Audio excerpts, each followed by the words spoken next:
Hello friends, welcome back to our YouTube channel Lala talks. हमारे चैनल को सब्सक्राइब करें। चलिए शुरू करते हैं आज की वीडियो। मैं 17 की थी और वे 39 साल के शादीशुदा आदमी। ये है हमारी लव स्टोरी। एक दिन खाली बैठे मैंने फेसबुक पर एक अनजाने आदमी को फ्रेंड रिक्वेस्ट भेज दी, जो दिखने में बहुत हैंडसम था। उस आदमी ने उसी रात फेसबुक पर मेरी भेजी फ्रेंड रिक्वेस्ट एक्सेप्ट कर ली।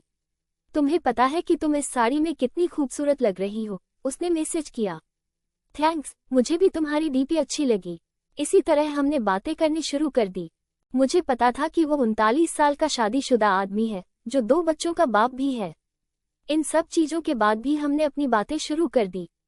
इतना ही नहीं, हमने अपना नंबर भी एक दूसरे के साथ बदल लिया। देखते ही देखते हम एक दूसरे के करीब आ गए और एक दूसरे के बेस्ट फ्रेंड बन गए।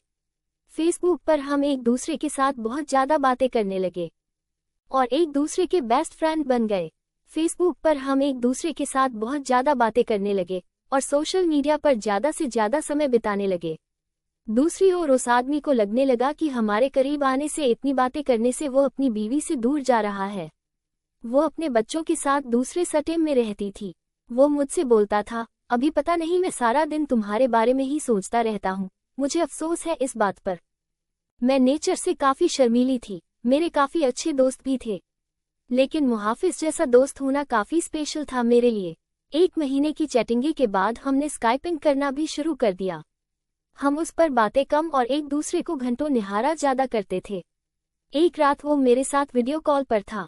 उसने बोला, ऐसे देखते देखते कहीं प्यार ना हो जाए। खैर, अब हम रोज ही वीडियो कॉल करने लग गए। हम इतने पास आ चुके थे कि अब हम एक रियल कपल की तरह बिहेव करने लगे थे। हम रोमांस करते, एक दूसरे को चिढ़ाते और थोड़ी लड़ाइयाँ भी करते। कहने का मतलब था कि एक 17 साल की लड़की को 39 साल के आदमी से प्यार हो गया था। प्यार की कोई उम्र नहीं होती। जिस तरह से प्यार की कोई उम्र नहीं होती, उसी तरह से हम दोनों को भी अपना रिश्ता बिल्कुल गलत नहीं लगा। हमें नहीं लगा कि हमने कुछ गलत काम किया है। जब उसकी बीवी आई, इसी दौरान इसकी बीवी और बच्चे इससे मिलने आए, पर वो फिर भी मुझसे बातें किया करता था। यहाँ तक कि वो अपनी बीवी के सामने भी मेरी कॉल उठा लेता था। उसी दौरान उसकी बीवी उस पर शक करने लगी, क्योंकि अब वो पहले जैसा बिल्कुल भी नहीं रहा। एक रात की बात थी जब ये दोनों बेड पर अस के लिए गए। तभी इनके फोन पर मैंने मैसेज और अपनी फोटो भेजी। इनकी वाइफ ने उठ का फोन जैसे ही खोला, मेरी फोटो उन्हें दिखी। उसकी वाइफ ने कोई रिएक्शन नहीं दिया, बस मुहाफिज को जोर का थप्पड़ मारा और रोने लगी। 3 दिनों के बाद वो घर छोड़कर चली गई। मुझे उसकी वाइफ के लिए काफी बुरा लगा, इसलिए मैंने उससे कई दिनों तक बातचीत बंद कर दी। उसकी वाइफ के जाने के बाद हम फिर से मिले और हमने लॉन्ग ड्राइव पर जाने का प्लान बनाया। जब उसने मुझे प्रपोज किया, उसी शाम उसने मुझे प्रपोज किया। मुझे सिर्फ तुम ही चाहिए और कुछ नहीं। अपनी जवानी में मैं काफी सारी लड़कियों से मिला, पर तुम ही एक ऐसी लड़की हो जिसने मेरा दिल चुराया है। वहाँ कुछ देर के लिए शांति छा गई। फिर उसने मुझे आई लव यू बोला। उसकी आंखों में आंसू थे। हम एक दूसरे को किस करना चाहते थे, गले लगना चाहते थे। मैं तुम्हें ब्लॉक कर रहा हूँ। दूसरे दिन मुझे एक मैसेज मिला जिसमें उसने लिखा था, हे डार्लिंग, आई लव यू, लेकिन मेरा परिवार भी है, मेरी कुछ ड्यूटीज भी हैं। यह मेरा तुमको आखिरी मैसेज है। मुझे प्लीज कॉल या टेक्स्ट मत करना। मैं तुम्हें ब्लॉक कर रहा हूँ।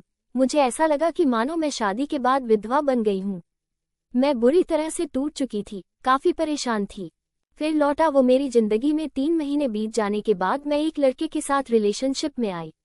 एक दिन मेरे पास किसी दूसरे नंबर से मुहाफिज का मैसेज आया, बानी, इज दैट यू?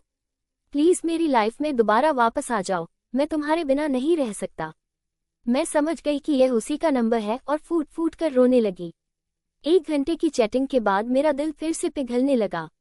मेरे बॉयफ्रेंड को इन सब चीजों के बारे में कुछ नहीं पता था। मैंने उससे सब कुछ छुपा कर रखा था। मैंने उस पूरी रात केवल मुहाफिज से बातें की।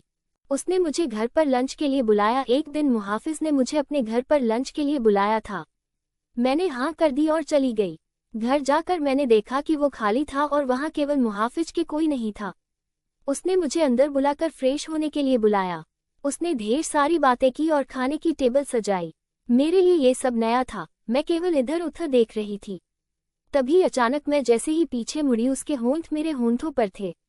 हम एक दूसरे को किस करने लगे। मैं भूल गई वो कौन है और मेरी उम्र कितनी है। वो पहला टाइम था जब मैं किसी के साथ कर रही थी वो भी ये जाने कि हमने प्रोटेक्शन ली है या नहीं। अपने प्यार के नाम की वर्जिनिटी। तभी मुझे दर्द का एहसास हुआ और मैंने अपनी वर्जिनिटी उसे दे दी जिससे मैं बेहद प्यार करती थी। मैं उसी दर्द भरी हालत में घर वापस आ गई। दूसरे दिन मुझे काफी अच्छा महसूस हो रहा था। अब मुझे पूरी तरह से एहसास हो चुका था कि वो मुझे कभी नहीं छोड़ेगा। प्यार का एहसास हुआ। अब मैं प्यार पाने के लिए इतनी ज्यादा एक्साइटेड नहीं थी। वर्जिनिटी खोने के बाद मेरी सोच काफी बदल गई। मैं एक औरत बन चुकी थी। उस दिन मुझे पता चल चुका था कि प्यार का असली मायना क्या होता है। एक दिन मैंने अपनी फीलिंग्स के बारे में मुहाफिज को बताया और बोला कि मुझे हमेशा के लिए छोड़ दे। उसने कहा कि कोशिश करेगा। धीरे धीरे मुहाफिज का नाम मेरी जिंदगी से मिटता चला गया। वो हमेशा रहेगा मेरा पहला प्यार। मैंने उसका नंबर डिलीट कर दिया और उसने भी मुझे ब्लॉक कर दिया। मैंने फिर उसे कभी ट्रेस करने की नहीं सोची, लेकिन उसकी यादें आज भी मुझे डराती हैं। मैं खुश थी कि मैं इस अजीब से लगने वाले रिश्ते से बाहर आ गई, लेकिन आज भी वो आदमी मेरा पहला प्यार रहेगा। मैं भगवान से दुआ मांगती हूँ कि मुझे जब भी कोई दे तो वो एकदम मुहाफिज जैसा हो। Thanks for watching the video. Share the video. Please like and comment. Please subscribe to our channel for more such videos.